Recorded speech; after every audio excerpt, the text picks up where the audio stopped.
Hola queridos amigos, bienvenidos a otra entrega de Contracara, aquí por TLV1, Toda la Verdad Primero. Quiero agradecer a los que difunden nuestra programación, a los que, por supuesto, nos acompañan y desde ya todos los que colaboran con TLV1. Son muy poquitos, deseamos que haya muchos más, porque la situación, enfrentar el futuro no es fácil, el presente ya es difícil, así que bueno, la colaboración de todos ustedes es fundamental para que TLV1 pueda seguir enviándoles a todos ustedes toda la verdad primero, como siempre decimos. Estamos transmitiendo a través de nuestra página web www.canaltelv1.com y debajo de este programa las redes sociales en las cuales nos comunicamos. Como siempre ponemos este programa bajo la protección y advocación de la Virgen de Guadalupe, Reina y Señora, Emperatriz de América. Siempre pedimos nos proteja, nos guíe por el camino del bien, la verdad y la belleza, y aparte, ¿no es cierto?, enfrentar este mundo tan complejo, tan difícil, desde tantos ángulos. Pero, bueno, su manto es la que nos protege para seguir adelante. El programa de hoy vamos a presentar un libro muy interesante que se llama Dominium Mundi, del Génesis al Gobierno Mundial. Es una obra monumental en la que se devela que el proyecto político del gobierno mundial se remonta en épocas tan antiguas como del propio Génesis, el Templo de Salomón, Alejandro Magno y el Imperio Romano. Historias que tienen en común su temprano interés por el control del dinero, de las armas, de la narrativa, las herramientas predilectas de las élites dominadoras para moldear a las masas y llevarlas a aceptar una autoridad mundial. Es una extraordinaria obra que merece ser leída, está en venta en Amazon, seguramente vamos a publicar el aviso aquí. Para mí es un gusto, ¿no es cierto?, presentar al autor, que en este caso es ingeniero industrial del Instituto Tecnológico de Sonora, México, escritor, analista y conferencista internacional, experto en geopolítica y gobernanza mundial, geopolítica de la Unión Europea, historia europea e historia del terrorismo y contraterrorismo, colaborador de varios medios en México, España y Argentina. Es docente del CEPTIP en México y también en CEPA, Centro de Estudios del Pensamiento Americano en Argentina. Es conductor del programa El Mundo Detrás de las Cortinas, en co-conducción con Martín Álvarez. Dicta clases en CEPA sobre análisis internacional y geopolítica. Y justamente en enero va a lanzar el segundo tramo, ¿no es cierto?, de este mismo curso sobre análisis internacional y geopolítica, donde sin duda incluirá la historia de Rusia y los conflictos de Ucrania. Es autor del libro El Mundo Detrás de las Cortinas, la historia como instrumento del control de las masas. Y por supuesto esta última obra, Dominium Mundi, del Génesis al Gobierno Mundial. Para mí es un gusto compartir el programa con el ingeniero Samuel Cruz Trujillo. Hola Samuel, gusto en saludarte y gracias por estar con nosotros. ¿Qué tal, don Juan? Siempre es un placer estar en su programa y pues agradecer la invitación. Y también a Matías, que está en la dirección técnica, que siempre está haciendo un trabajo arduo. Siempre está colaborando y justamente para todos ustedes vamos a presentar esta pequeña introducción de la obra. Dominium Mundi, del Génesis al Gobierno Mundial, de Samuel Cruz. Una monumental obra en la que se devela que el proyecto político del gobierno mundial se remonta a épocas tan antiguas como el propio Génesis, el Templo de Salomón, Alejandro Magno y el Imperio Romano. Historias que tienen en común su temprano interés por el control del dinero, de las armas y de la narrativa, las herramientas predilectas de las élites dominadoras para moldear a las masas y llevarlas a aceptar una autoridad mundial. En esta, su segunda obra, el autor recopila y conecta los eventos históricos que han sido alejados del conocimiento público porque la verdad no es conveniente para los poderosos del mundo. Dominium Mundi, del Génesis al Gobierno Mundial, disponible en Amazon en formato físico y Kindle. Muy bien, esa presentación del libro excelente. Y por supuesto, Samuel, quisiera que me contaras un poco, ¿no? Porque esto del poder mundial, de la gobernanza mundial, del gobierno único, todo esto que venimos viviendo hoy, que con tanto esmero se plantea de diferentes líderes del mundo, esto obviamente no es una cosa nueva, hemos pasado el Imperio Romano, hemos pasado muchos imperios, ¿no es cierto? Pero tanto como venir del Génesis, ¿cómo se explica esto?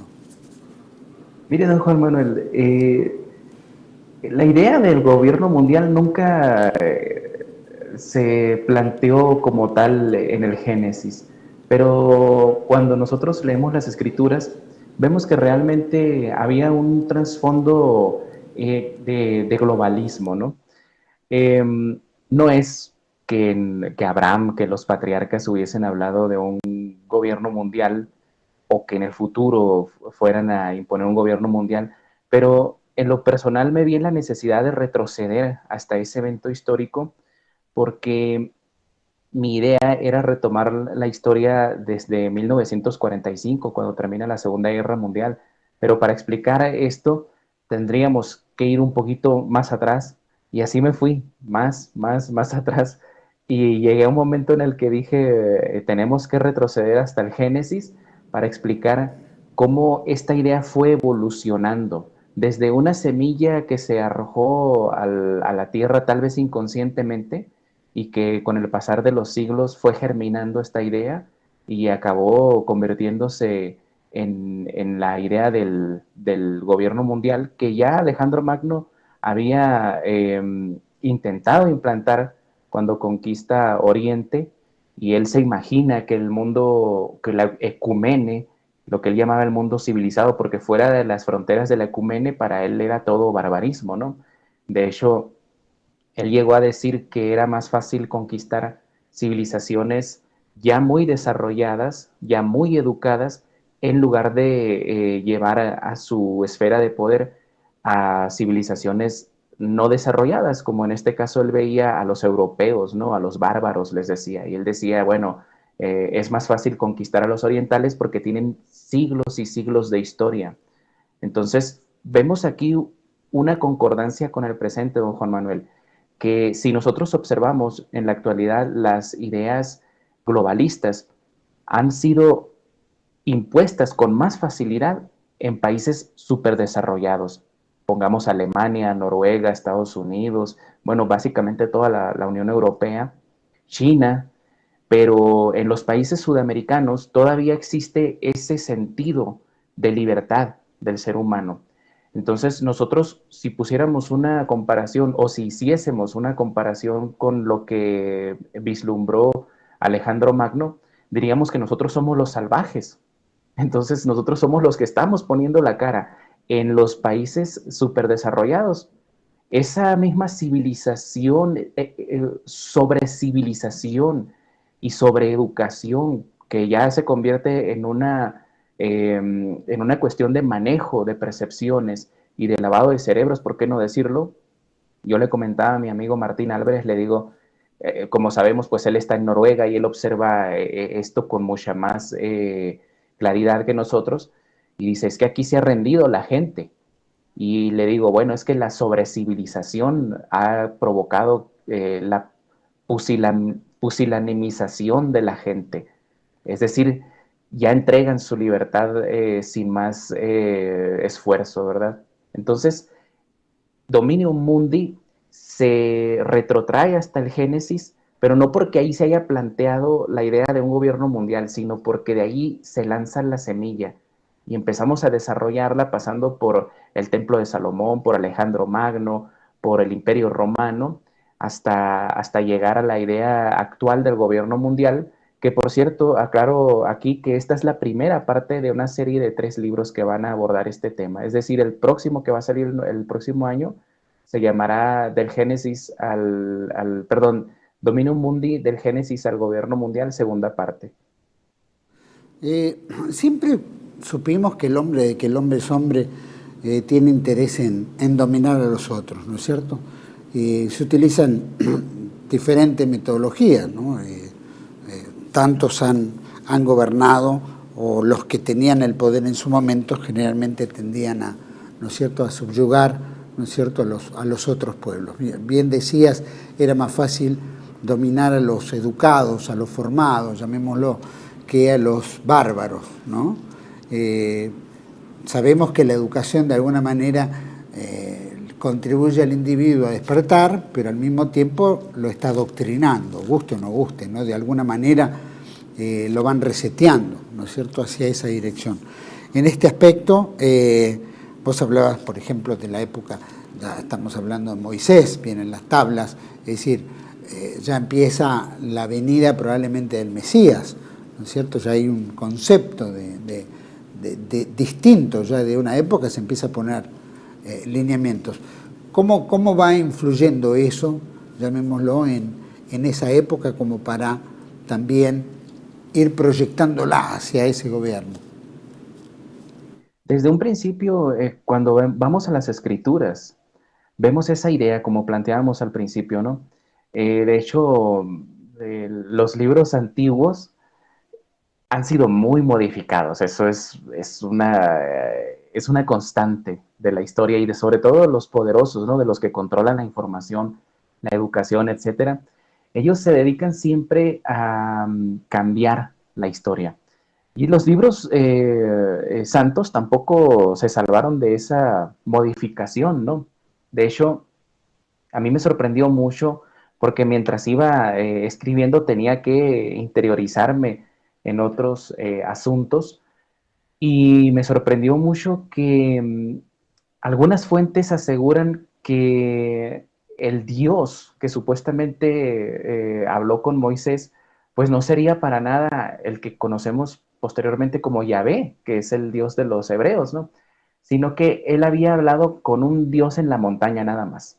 En los textos más antiguos, don Juan Manuel, que existen sobre esto, que son los textos ugaríticos, se llaman así porque provienen de una ciudad que se llama Ugarit, que estaba en Canaán, que en la época llegó a ser, como posteriormente vendría a ser Alejandría, la propia Roma, etcétera, que era, siempre comparo que como que vendría siendo la Londres o el Nueva York del momento. Era el lugar donde todo el mundo hacía comercio, donde todas las culturas se juntaban. Y esos son los textos más antiguos, ¿no? De hecho, la religión ugarítica le da forma al hebraísmo, le da forma a las religiones incluso griegas, incluso también, no le da forma a la griega, sino que la empapa de algunos conceptos. Y en el panteón de los dioses ugaríticos, había uno que era el dios máximo y estaban todos sus demás dioses que posteriormente pasan a ser demonios, curiosamente, cuando el hebraísmo triunfa sobre los pueblos cananitas. Que este dios supremo se llamaba El, así como se oye él con un apóstrofe en la E. Y algunos le llamaban El Gabal, que significa el dios de la montaña, ¿no? Entonces, cuando se separan los dos reinos, Judea e Israel, y que los del sur, los israelíes del sur, o los yaveístas, porque no eran todavía judíos, eran yaveístas, empiezan a acusar a Jeroboam de herejía, de apostasía. En realidad, él estaba adorando al Dios antiguo, a él, o sea, no había ninguna apostasía. Simplemente, don Juan Manuel, había un choque de ideas. Y este choque de ideas, como todo el choque de ideas y el choque de civilizaciones, es caótico. No es algo que fue sucediendo de la noche a la mañana y de pronto ya era el mundo monoteísta, ¿no? Era primero, para llegar al monoteísmo, y eso es algo que explicamos perfectamente en el libro, pues la humanidad pasa por tres etapas previas, que es el politeísmo, que es adorar a todos los dioses o tener un panteón de varios dioses y para cada cosa que hagamos en nuestro día a día, rezarle a uno de ellos. Luego pasamos por el enoteísmo, que es reconocer la existencia de otros dioses y que otros pueblos los adoran. Luego el monolatrismo, que es decir, yo le doy mi fidelidad a un solo Dios, pero reconozco la autoridad de otros, que eso incluso se nota en algunos pasajes de la Biblia, cuando se le reconoce la autoridad a otros demonios o dioses, como los llaman, ¿no? Y por último llegamos al monoteísmo, que es la gran revolución del pueblo hebreo en su regreso desde el exilio de Babilonia, que es una de las etapas que toco con más profundidad, porque demuestro que el judaísmo, tal y como lo conocemos hoy en día, no nace en el seno de Israel, sino que nace en Babilonia. Se crean allá las escrituras, se manipulan las escrituras antiguas, y cuando regresan, ojo con esto, don Juan Manuel, y para la gente que nos escucha, porque es un detalle que siempre dejamos por fuera, los hebreos, que ya tenían muchísimo tiempo viviendo en Babilonia, no eran personas que estaban esclavizadas ni nada, ¿no? De hecho, esa historia de que a Joaquín o Jeconías le llaman algunos, cuando Nabucodonosor destruye el templo de Salomón, se lo lleva preso, nada más lejos de la realidad. De hecho, Nabucodonosor lo invita. Y obviamente el conquistar una ciudad y llevarse a la cúpula dirigente era con el objetivo de que no lideraran rebeliones. Entonces, lo mismo que hace Estados Unidos ahora. ¿Qué sucede? Va y destruye el gobierno de Saddam Hussein y pone a un títere en el gobierno. Igual con los talibanes, etcétera, ¿no? Con todo mundo hace eso Estados Unidos. Era lo mismo que hacían los pueblos.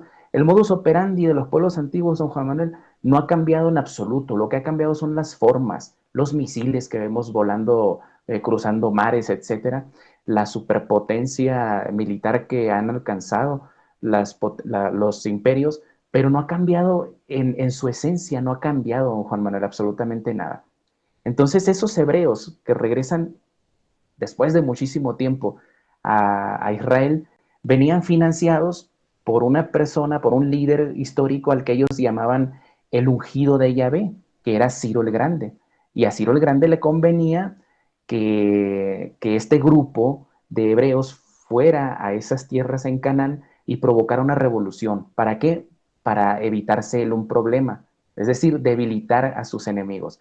De hecho, yo me atrevo, en mi libro, tengo un epígrafe que se llama La primera declaración Balfour, porque el primer documento que se asemeja muchísimo, yo creo que inspira también a la declaración Balfour, que permite la reconstrucción o la reconstitución del pueblo de Israel en Palestina, la hizo Ciro el Grande.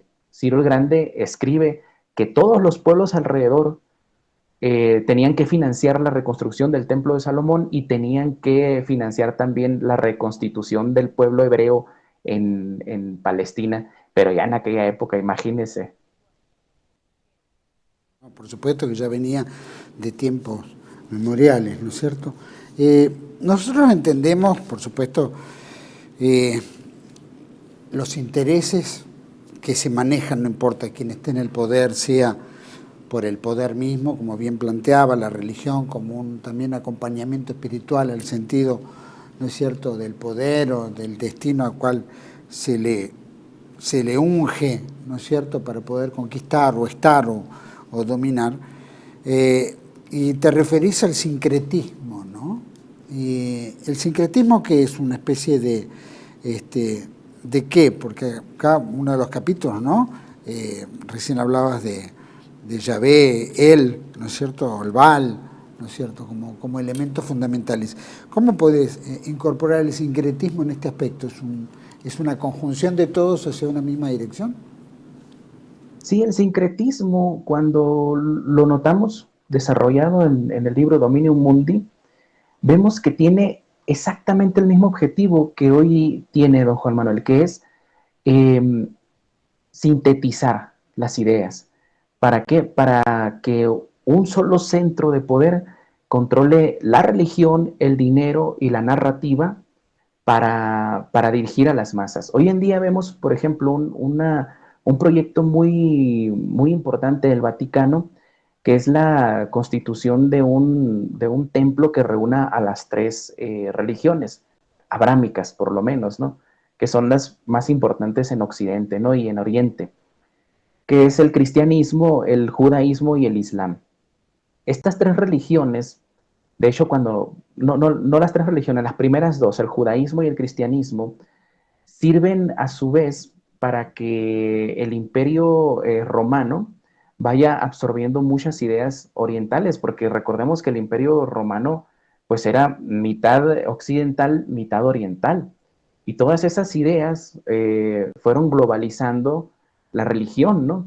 En sus primeros días. De hecho, Roma tenía la característica de que no destruía a los dioses extranjeros, sino que los sincretizaba, los agregaba a su panteón y los iba adaptando con nombres, con imágenes, etcétera. Por eso vemos, por ejemplo, que el dios hebreo o la imagen del dios cristiano termina obteniendo una imagen muy parecida a la de Júpiter Optimus Maximus, que era un hombre barbudo, muy caucásico, y cuando vemos al dios cristiano, pues que era una religión que si nosotros observamos en, yo siempre le digo a mis alumnos, traten de ver el mundo en pequeño, porque si lo vemos en grande nos va a aplastar. Entonces, si vemos el mapa del Imperio Romano, vemos que el cristianismo empieza a permear mucho en lo que vendría siendo el centro, más o menos, del Imperio Romano al principio. O sea, se le rechazaba mucho en Palestina, se le rechazaba mucho en Roma, entonces su base de operaciones se convierte, por poner en términos modernos, en Turquía más o menos, ¿no? Y Grecia.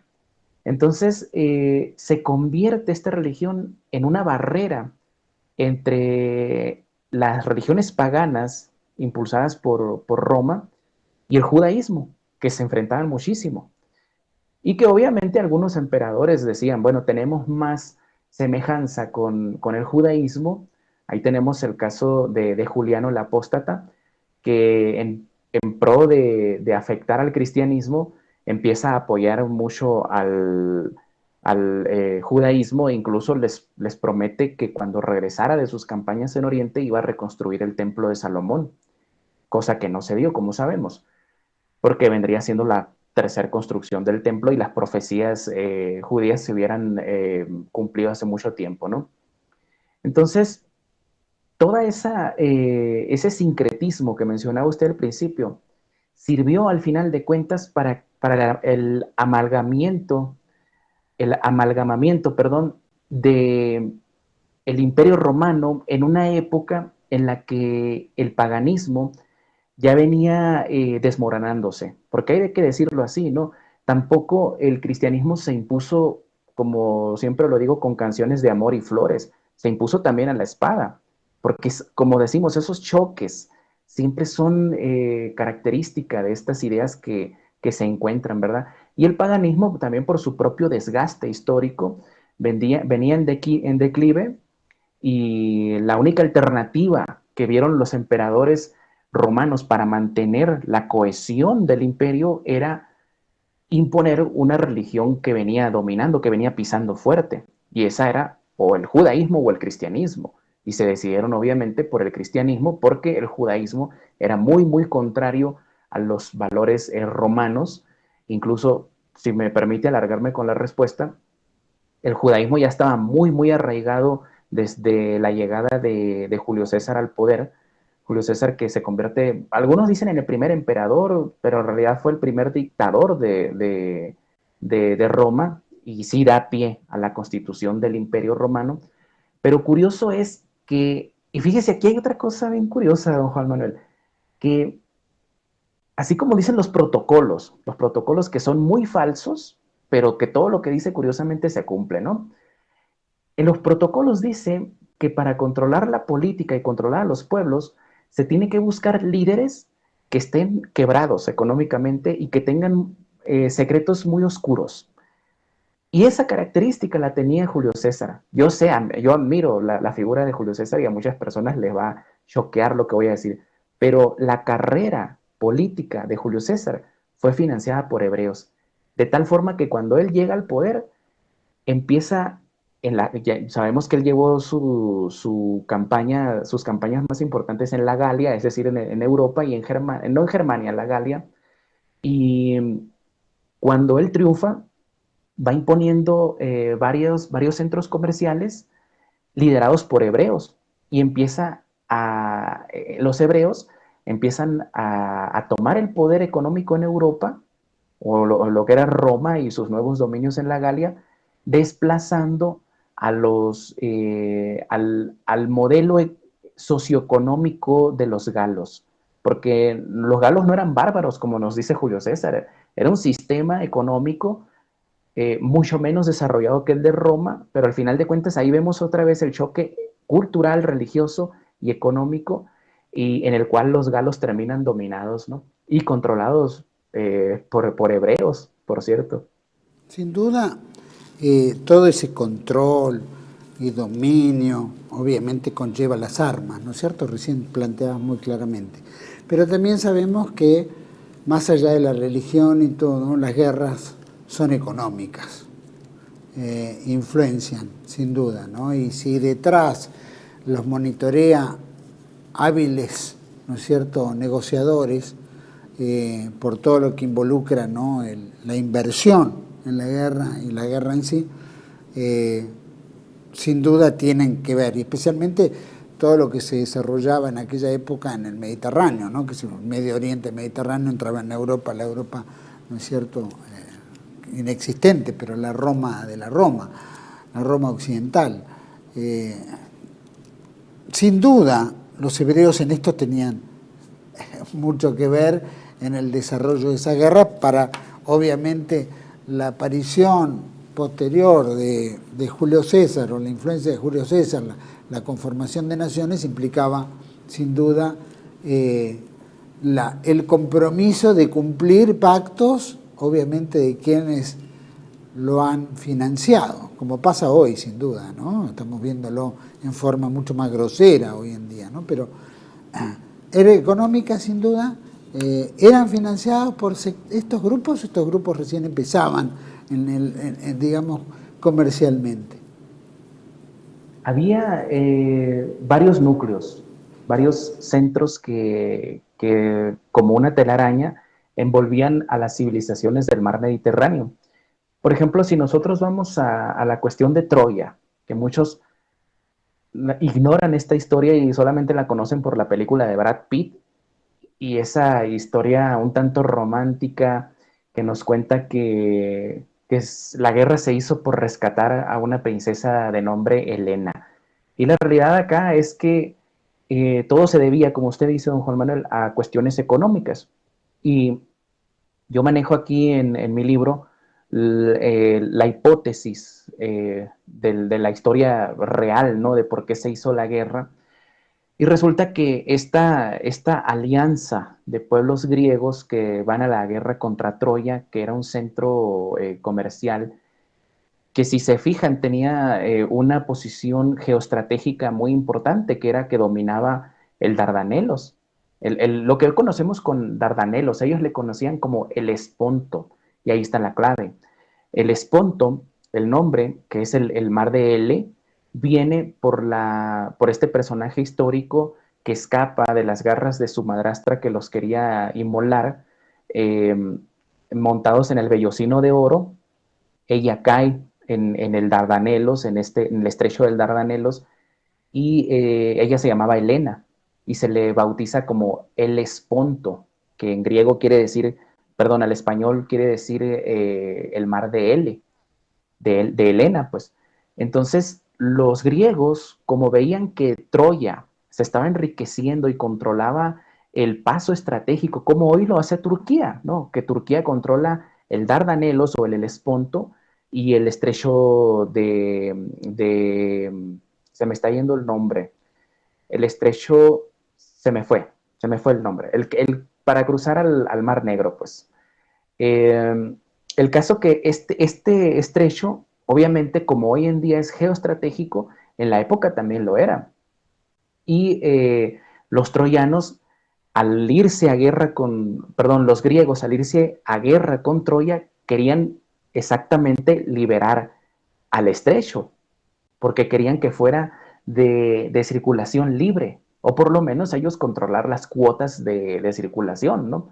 Entonces, sí se van a una guerra para liberar a L o a Helena, pero no a una Helena que se inventa en un relato novelesco como lo hace Homero, ¿no? Homero nos cuenta la historia de una forma un tanto simbólica, pues.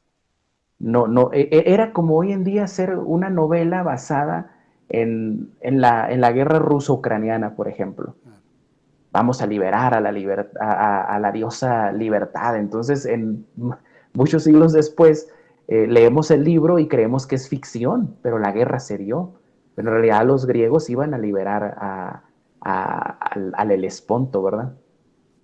Increíble.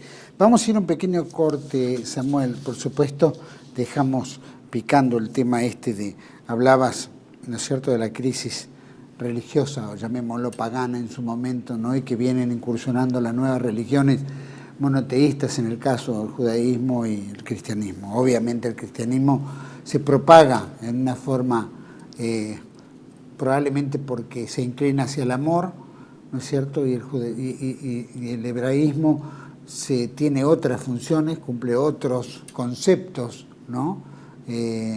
Bueno, quisiera que me cuentes un poco de eso, que ya lo planteaste un poquito, pero si había alguna diferencia entre ambos. Vamos enseguida con esta presentación del libro Dominium Mundi, del Génesis al Gobierno Mundial.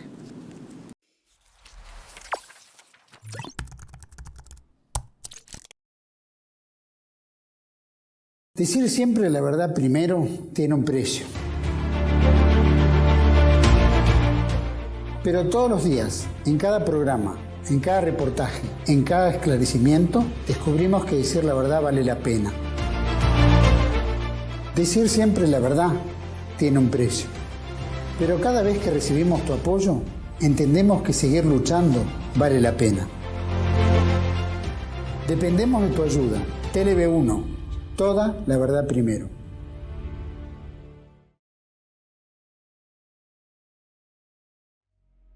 Dominium Mundi, del Génesis al Gobierno Mundial, de Samuel Cruz, una monumental obra en la que se devela que el proyecto político del Gobierno Mundial se remonta a épocas tan antiguas como el propio Génesis, el Templo de Salomón, Alejandro Magno y el Imperio Romano. Historias que tienen en común su temprano interés por el control del dinero, de las armas y de la narrativa, las herramientas predilectas de las élites dominadoras para moldear a las masas y llevarlas a aceptar una autoridad mundial. En esta, su segunda obra, el autor recopila y conecta los eventos históricos que han sido alejados del conocimiento público porque la verdad no es conveniente para los poderosos del mundo. Dominium Mundi, del Génesis al Gobierno Mundial, disponible en Amazon en formato físico y Kindle. Bueno, estamos de vuelta en el segundo bloque con don Samuel Cruz Trujillo y justamente estamos hablando sobre este libro Dominium Mundi, del Génesis al Gobierno Mundial. Samuel, había quedado en el bloque anterior este temita que se relaciona a la debacle de ciertas religiones, el paganismo, ¿no es cierto? Incursionan, ¿no? Ingresan nuevamente una nueva religión que también cambia la actitud, la forma de dominio. Bien dijiste en el bloque anterior, la espada, ¿no? La religión cristiana también se conquistaba por la fuerza, el judaísmo se conquistaba por otro tipo de fuerza, supongo, también para imponerse, pero se impone el cristianismo frente a la debacle del paganismo romano. ¿Por qué incursiona de mayor medida el cristianismo? Por amor, en relación al concepto cristiano de cómo se enseña y se encarna, y cuál es la diferencia que no ocurre con el judaísmo en eso. Bueno, antes de responder a esto, don Juan Manuel, me gustaría señalar que era el estrecho de Estambul al que me refería, que se me estaba yendo totalmente el nombre. Claro. Y entrando ya directamente en la pregunta, ciertamente el hebraísmo, el yaveísmo y que evoluciona hacia el judaísmo, se impone también ya cuando controla su región a través de no intervenir en otras religiones directamente, sino que lo hace a través de la economía. Pero el judaísmo, para que veamos una comparación de cómo se impone una religión. que es una realidad, o sea, no es que yo esté en contra de una ni de otra, ¿no? O mejor dicho, no es que esté en contra del cristianismo, no, al contrario, yo adhiero con el cristianismo. Pero lo cierto es que, como decíamos, ese choque no se da como con abrazos y regalitos, ¿no? Ese choque de religiones se da violentamente. De hecho, en las escrituras, en el Pentateuco sobre todo, encontramos ejemplos de cómo cuando regresan los hebreos hacia Israel, hacia Canaán, empiezan a imponer una idea muy revolucionaria, porque en la época en la que regresan los hebreos a, a, a Israel, sucede algo muy curioso, que para esa época las rutas comerciales eran administradas por los líderes religiosos judíos, ¿sí? Tengamos en cuenta que cuando van los babilonios, Nabucodonosor en este caso, y se lleva a la cúpula dirigente de Israel hacia Babilonia, se crea posteriormente un título que incluso muchos judíos ignoran, don Juan Manuel, que es el de exilarca, que significa el líder del pueblo judío en el exilio. Y este exilarca era el equivalente al sumo sacerdote en Canaán, en Israel. Y esos sumos sacerdotes, que después desaparece la figura del sumo sacerdote y se convierte en la figura del Nasí, o el príncipe de los hebreos. El Nasí, o el sumo sacerdote, y el exilarca, cada uno desde su posición, vean la geografía, de un punto al otro, desde el mar Mediterráneo hasta el Golfo Pérsico, y hacia el mar Caspio, controlaban las rutas comerciales, que posteriormente se convierte en la ruta de la seda, ¿verdad? Hay que tener en cuenta eso. Curiosamente, y aquí me voy a adelantar un poco, los mongoles, cuando empiezan a invadir Europa, pasaban de largo por Uzbekistán, por Turkmenistán, por Irán, y nunca hacían los destrozos que llegaron a hacer en Europa. Y acá es algo que se va a revelar en el libro, en la segunda parte de este libro, pero resulta, les doy un spoiler, que estaban financiados por los dominadores de la ruta de la seda, por los hebreos que controlaban la ruta de la seda, eran los que le pagaban a los mongoles para que fueran a hacer sus desmanes en Europa. ¿Por qué? Pues por simples motivos económicos, igual que recientemente Occidente empezó a utilizar al ISIS para desestabilizar a los países del Medio Oriente como Siria, Irak, incluso partes por ahí fronterizas con Turquía, etcétera, ¿no? Pero igual como ese choque se dio, tenemos ese ejemplo de los judíos enfrentándose a las religiones cananitas. Cuando ellos regresan, los cananitas adoraban a Baal. Y cuando nosotros vamos a las características de Baal que se mencionan en los textos sugaríticos, no tienen nada que ver con las que posteriormente se le dieron, que era un demonio, que era el dios de las moscas, que, bueno, es epítome del demonio nada más, ¿no?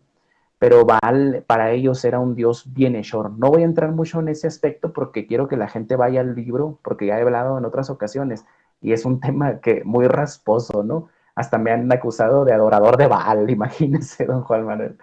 Pero bueno, el cristianismo, por su parte, empieza a cambiar. Al principio se impone por la espada, obviamente, como toda la religión. Pero cuando alcanza un nivel de dominio en Occidente, empieza a poner en obra las enseñanzas de Jesús. Porque obviamente cuando ellos empezaron erróneamente, bueno, no había otra opción, ¿no? A esparcir el mensaje de Jesús, lo que se encontraron fue que por ejemplo, los celotes los perseguían, los asesinaban, luego se forma la primera organización terrorista se forma a partir de los celotes que era el tercer partido más poderoso de los religiosos en Israel. Estaban los saduceos, los fariseos, los celotes, y de los celotes se forma una cuarta facción que se llaman los sicari, que obviamente de ahí viene la palabra sicario, que es históricamente el primer grupo terrorista en el mundo. Yo es algo que toco profundamente también en Dominium Mundi, y los sicaris se dedicaban a asesinar cristianos. Obviamente se ven obligados a tomar la espada también, porque eso lo hacían incluso los más, eh, los más piadosos en aquella época. El más piadoso siempre tenía que traer o una daga o una espada. Y los cristianos hacen lo mismo, empiezan a imponerse poco a poco, empiezan a decaer el paganismo y un tanto el judaísmo, y es cuando se impone el cristianismo, también como decimos, a la fuerza, utilizando la fuerza, porque ya el, eh, el ir hablando de amor no daba frutos, al contrario, te perseguían y te asesinaban, ¿no? Entonces, una vez que se impone el cristianismo, hay una etapa, don Juan Manuel, en la que se enfrenta con los paganos, pero luego, que es una etapa tumultuosa, horrible, realmente imaginarla es algo, pero verla, por ejemplo, en algunas representaciones, es otra cosa, y es realmente fue una cuestión apocalíptica, horrible, mucho asesinato, muchas ideas chocando, etcétera. Pero cuando llega un momento en el que el cristianismo dice, bueno, no podemos estar todo el tiempo con la espada, así que tenemos que buscar otra vez el sincretismo. Y es como algunas figuras paganas van tomando o se van dando cuenta algunos líderes religiosos de que tenían mucha similitud con algunas figuras religiosas del cristianismo. Tenemos, por ejemplo, el caso de Santa Brígida, que era Brigitte en la Galia, y se convierte en Santa Brígida, como sabemos, ¿no? Entonces también tenemos el caso de la Virgen de la Leche, que era la Isis lactante, y se dan cuenta, ¿no?, en que hay mucha similitud y se va sincretizando todo ello. Entonces, como el amalgamamiento deja de ser violento y pasa a ser, ya cuando el cristianismo tiene una posición dominante en la historia, pasa a ser más, por decirlo de una forma, más suave, ¿sí? Entonces, así es como se impone y como nace o como resalta más bien lo bueno del cristianismo y no tanto lo malo que había sido al principio. Ahí vemos, ¿no es cierto?, la espiritualidad tanto del cristianismo, que están dispuestos a sumar mártires, ¿no es cierto?, también después de, como bien decías, esta grande batalla de conquista y de expansión del cristianismo.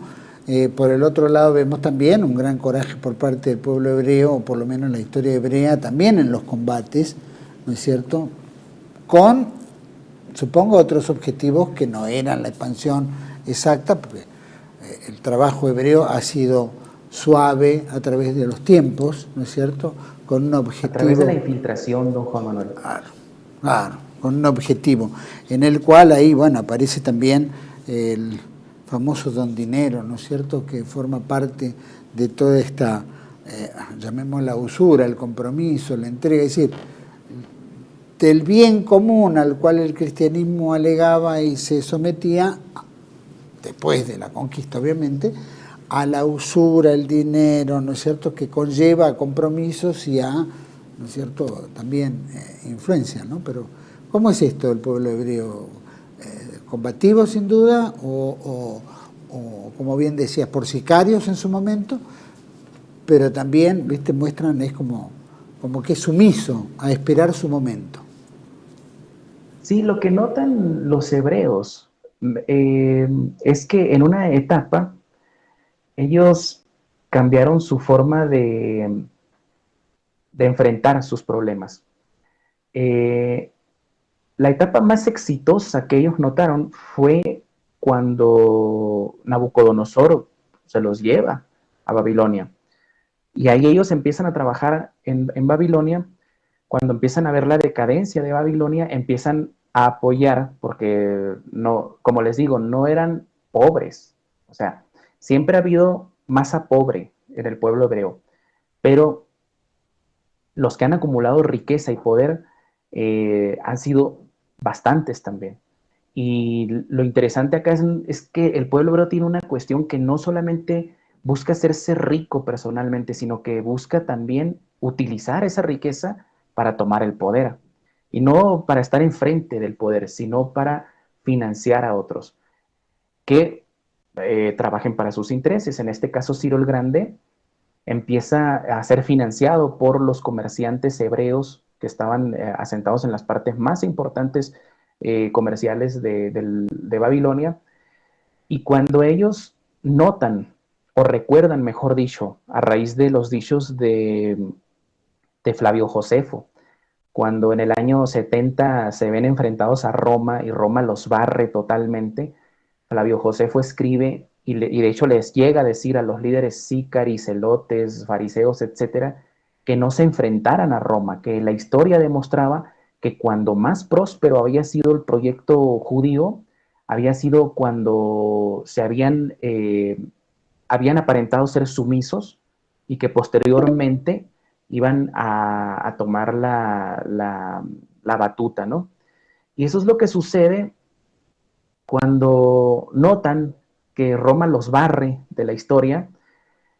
De hecho, Roma crea Palestina como una advertencia, ¿no? De hecho, algunos dicen que significa tierra sin judíos, ¿no? Palestina. Por eso odian tanto en la actualidad el concepto de Palestina, porque también Palestina proviene de la palabra falestín o filisteo. Entonces, si nosotros nos fijamos, la franja de Gaza es una parte de lo que solía ser el reino de los filisteos. O sea, a todos los palestinos hay que mandarlos allá. Es una cuestión dolorosa, pero histórica y muy real, ¿no?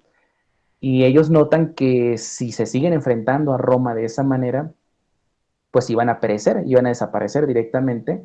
Entonces se empiezan a dedicar a la música, al teatro, a las finanzas sobre todo, y poquito a poquito se propusieron destruir a Roma no a través de las armas, sino a través de la conflagración económica, de la toma de la economía. De hecho, el pueblo romano, que su moneda estaba basada, fundamentada en la plata, la moneda de referencia de Roma era el denario, pero lucharon los hebreos para que se impusiera el oro en lugar de la plata.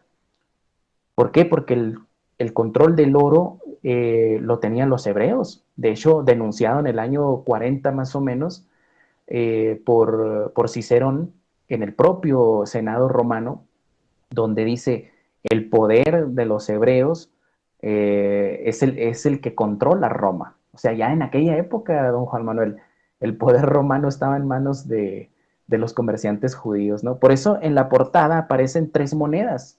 En la portada de mi libro Dominio Mundi aparecen 3 monedas. Aparece la más grande, que es una moneda de plata que representa supuestamente la figura de Yahvé. Luego está un shekel y al final está el denario romano. Eso representa que la religión unida a la economía vence a una economía solamente basada en la ciencia económica sin ocuparse de que esa economía penetre en la mente de las personas como una fase o una faceta de su soberanía nacional, ¿no?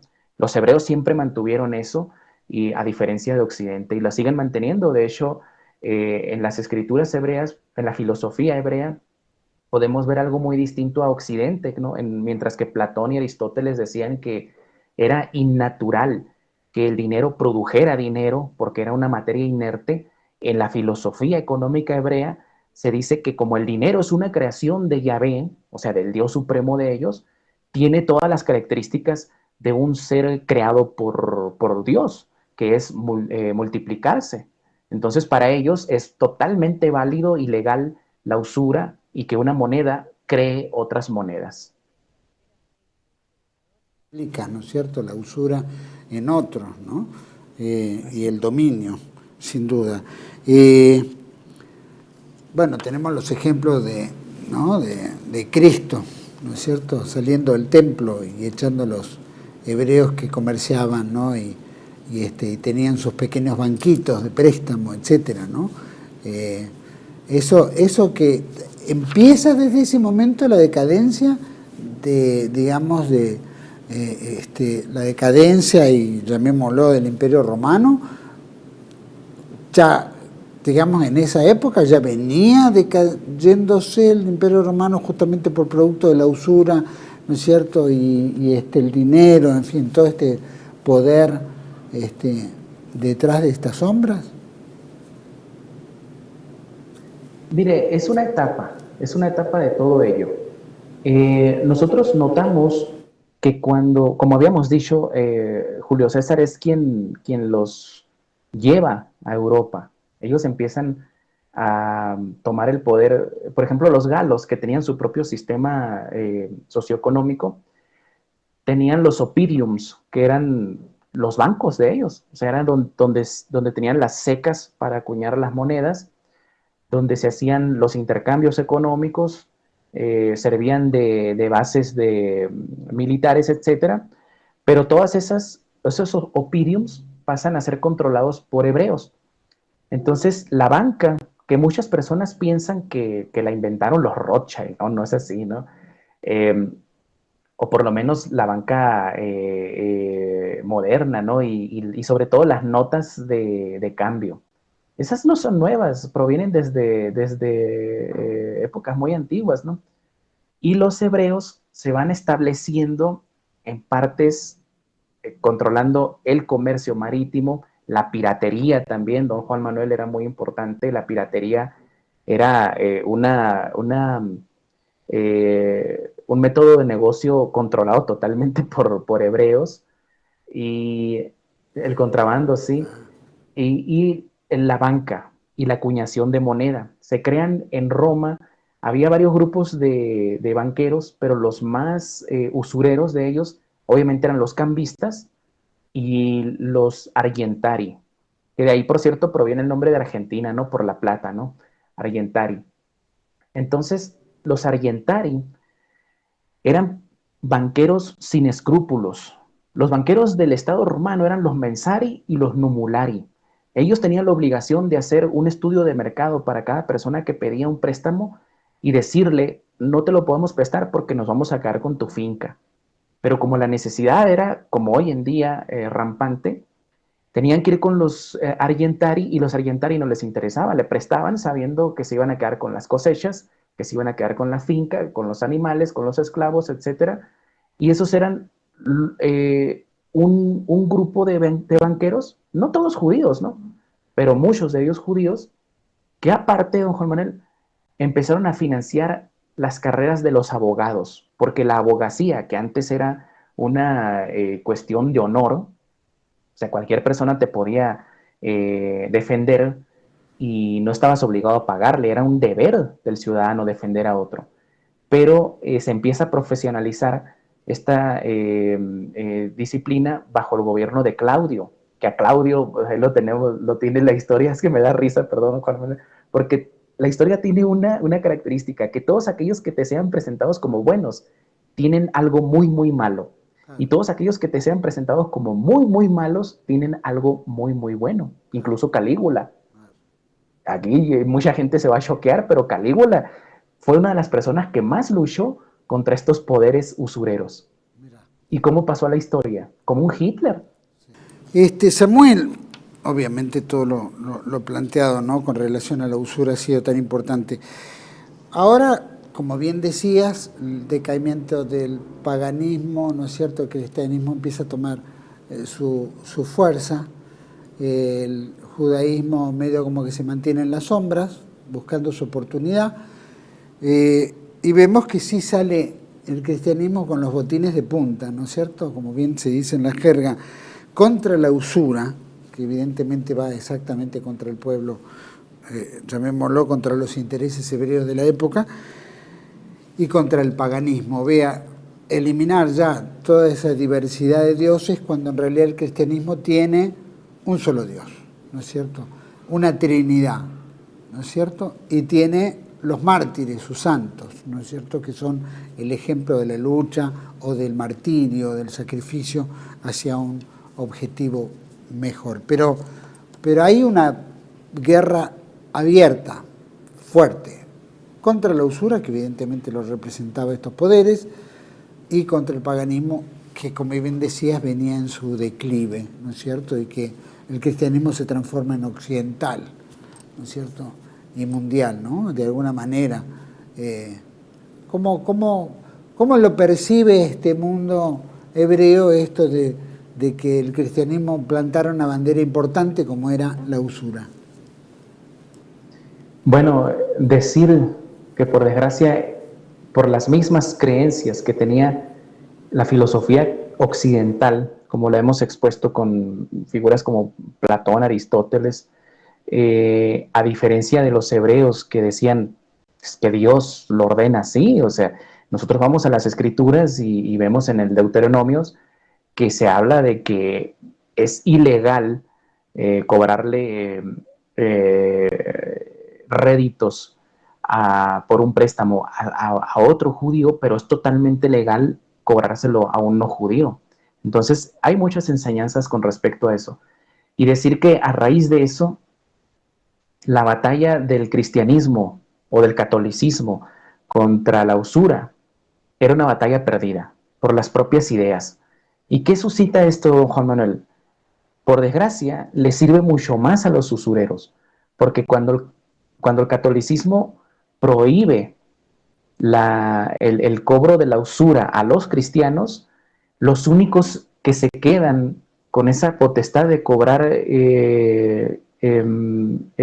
la usura y que lo hacían encima de ellos sin el miedo a los infiernos cristianos o a la condena cristiana, pues eran los judíos. Y los judíos empiezan porque había muchos banqueros cristianos, hay que decirlo, ¿no? Todavía en la Edad Media y en la Edad Moderna hubo muchos banqueros cristianos que dominaron la escena, pero curiosamente hasta la Revolución Francesa. Pero empieza la competencia a ser mucho más difícil. ¿Por qué? Porque unos tenían la ventaja sobre otros. Esta ventaja en cierto momento se pierde con el nacimiento de los templarios, que los templarios eran, sí, una organización con preceptos cristianos o católicos, pero libres de ejercer la usura. De hecho, llegaron incluso, según el profesor Jacques de Mayer, llegaron a cobrar hasta el 50% de réditos los templarios. Y eso, en mi opinión, fue una afrenta contra los usureros hebreos, que empezaron a ver cómo su negocio empezaba a decaer. Ahí tiene mucho porque muchas veces uno lee la historia de los templarios y no figuran los hebreos, los banqueros hebreos en ella, pero tienen mucho que ver en la caída de los templarios, ¿no? Como le decía, esta batalla espiritual, esta batalla militar, esta batalla metafísica, se va traduciendo en muchas cosas, don Juan Manuel, en la usura para empezar, y luego en ese espíritu occidental de querer prevalecer. Como usted mencionaba al principio, de defender el amor y la belleza, que no en el concepto de belleza física, como muchos la entienden hoy en día, sino la belleza del ser, la belleza de la moralidad, etcétera, ¿no? Representada mucho, hay que decirlo, en las obras posteriores de Richard Wagner. Wagner llega incluso a retratar en su obra El Anillo del Nibelungo esta batalla metafísica que estaba perdiendo Occidente, por desgracia, y que parece que sigue perdiendo y va a seguir perdiendo mientras no entienda Occidente a qué se está enfrentando. Y como decíamos, esos banqueros cristianos se siguen manteniendo, curiosamente, hasta la Revolución Francesa, porque esa revolución que fue instigada desde Inglaterra y financiada en Europa por los Rothschild, termina por romper el monopolio que ya venía en decadencia de los banqueros cristianos Y a partir de entonces la banca empieza a ser dominada por judíos a nivel mundial. Entonces, sobre todo por los Rothschild, ¿no? Y todas las familias, los Warburg, etcétera, ¿no? Todas las familias que se desprenden de ello, ¿no? Pero llegando a la época de Wagner, vemos que ahora que se habla mucho del plan Kalergi y todo esto, muchos piensan que es algo nuevo, ¿no? Nuevo en relativo, ¿no? Porque le damos la fecha de 1920 cuando él publica su libro Practischer Idealismus, en el cual dice pues que la raza europea para ser controlada se tenía que parecer exteriormente a las razas africanas y a las razas asiáticas o musulmanes, ¿no? Y él lo dice abiertamente. O sea, yo don Juan Manuel, me peleo mucho con esas personas pusilánimes que dicen, no, es que está mal interpretado lo que dijo Kalergi. Kalergi lo dijo, que la raza dominante de Europa ya no iba a ser la europea, sino que iban a ser los judíos. Y ponía de ejemplo a Ferdinand Lasalle, y lo decía, tiene un epígrafe incluso, don Juan Manuel, que se llama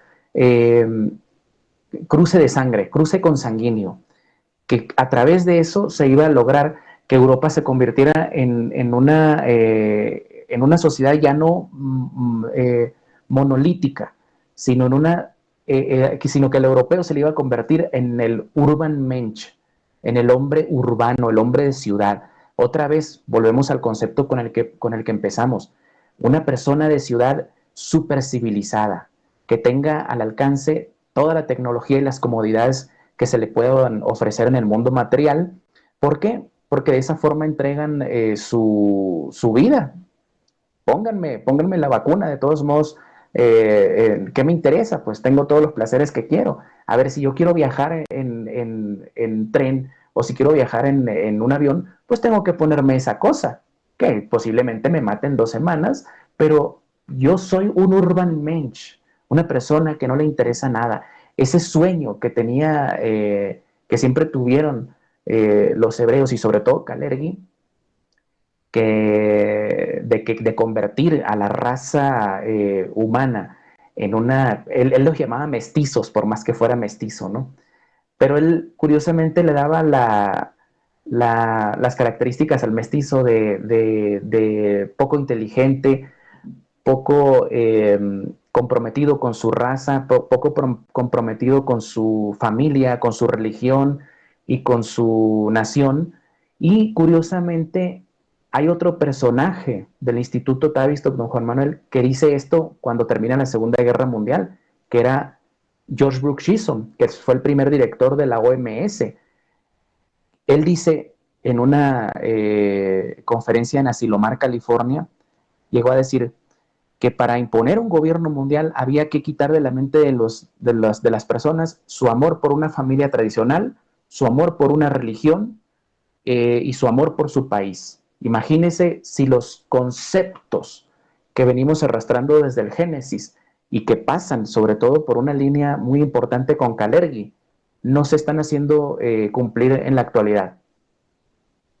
Tal cual. Bueno, basta con eso, la eliminación de una raza blanca, que es una raza creadora, inventiva, innovadora, etcétera, que al mezclarse obviamente sufre, ¿no es cierto?, la decadencia de su propia estirpe, ¿no? Solamente agarrar pintura blanca y tirarle cualquier otra pintura de color, ya automáticamente desaparece, ¿no? Entonces es un concepto muy interesante del Kalergi, como para decir eliminar, ¿no es cierto?, todo vestigio de futuro poder. En fin, para ir cerrando, obviamente todo esto involucra el poder, por el poder mismo. Hoy en día estamos viendo un gran poder, el poder financiero, el poder económico, las grandes corporaciones que dominan el mundo, los países subordinados a deuda externa, los candidatos o los presidentes son colocados por esa misma élite, ¿no es cierto?, que ya entendemos que domina el mundo, que quiere eliminar, que quiere todo para ellos. ¿No es cierto? Es difícil luchar contra alguien que te dice todo me pertenece porque Dios nos lo dio, ¿no es cierto? Y han trabajado para eso sin duda, pero el broche de oro implicaría la construcción, ¿no es cierto?, del templo de Salomón, el tercer templo que coronaría, digamos, de gloria el fin de la etapa, es decir, la conquista absoluta del poder. ¿Qué nos puedes resumir en esto?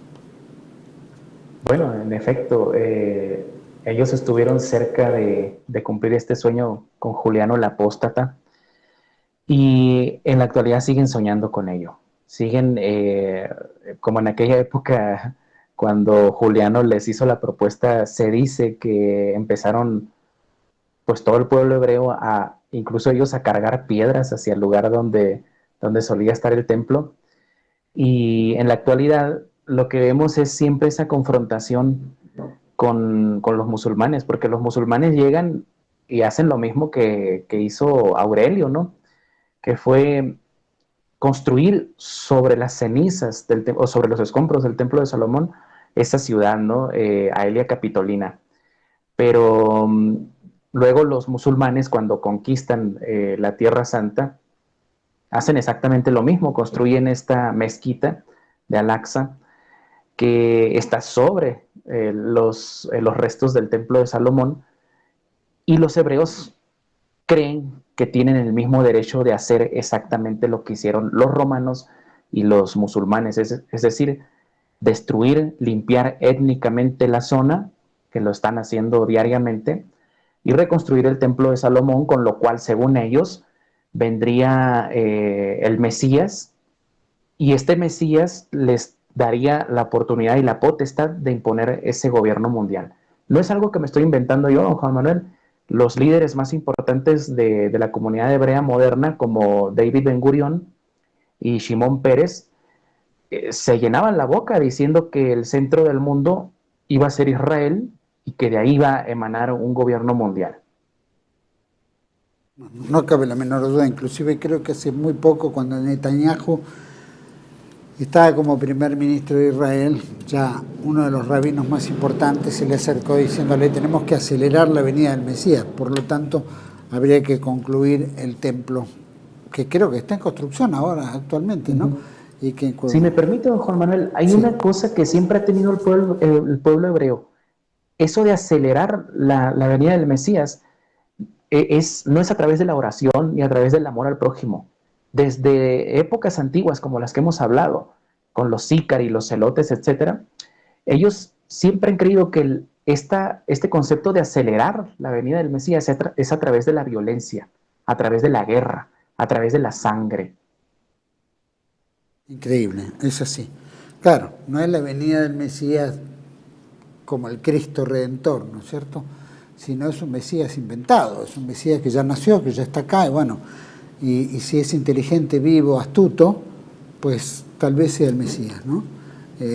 Una cosa bastante difícil. Bueno, Dominium Mundi, del Génesis al Gobierno Mundial, gran obra de Samuel Cruz, está en la venta en Amazon. Por supuesto, invitamos a todos los que quieran, pueden acceder.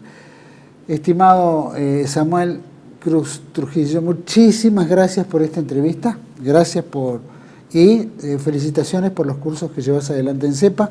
Esperemos que muchos se inscriban, en enero va a haber otro curso, así que valioso, por cierto, así que todo mi agradecimiento. A usted, don Juan Manuel, siempre agradecido con usted, y con Matías, saludos. Matías, nuestro director técnico, que gracias a él estamos en el aire. Gracias, Samuel, muy amable. A todos ustedes les agradezco por habernos acompañado. Dominium Mundi, del Génesis al Gobierno Mundial. Nada ha cambiado en la historia, ¿no? De tiempos inmemoriales, hablemos del Génesis, como bien plantea Samuel, hasta nuestros días, el poder, la ambición del poder siempre ha estado a la orden del día, ¿no? Y hoy en día estamos viendo, ¿no es cierto?, el grado de la usura, el grado del sometimiento, el grado del dominio, el grado de la eliminación del cristianismo, ¿no?, o la filtración del cristianismo, que es lo que estamos viendo hoy en día. El corolario, ¿no es cierto?, ya tener el dominio, la gobernanza mundial, la eliminación de población, obviamente, como está planificada, ese trabajo metódico que se lleva adelante despacio, tranquilo, ¿no es cierto?, pero sin descanso, ¿no es cierto?, es lo que le llega al poder, ¿no es cierto?, de los deicidas. Será cuestión de seguir, ¿no es cierto?, en el camino de la fe, en el camino del bien, pero también, como decía nuestro Señor, ¿no es cierto?, a Dios rezando y con el mazo dando, decía, ¿no es cierto? Bueno, en eso no hay que claudicar, seguir propagando la fe, la espiritualidad, el bien, la verdad y la belleza, lo que nos va a llevar a buen puerto. Los espero en otra entrega de Contracara, aquí por TLV1. Toda la verdad primero. Gracias.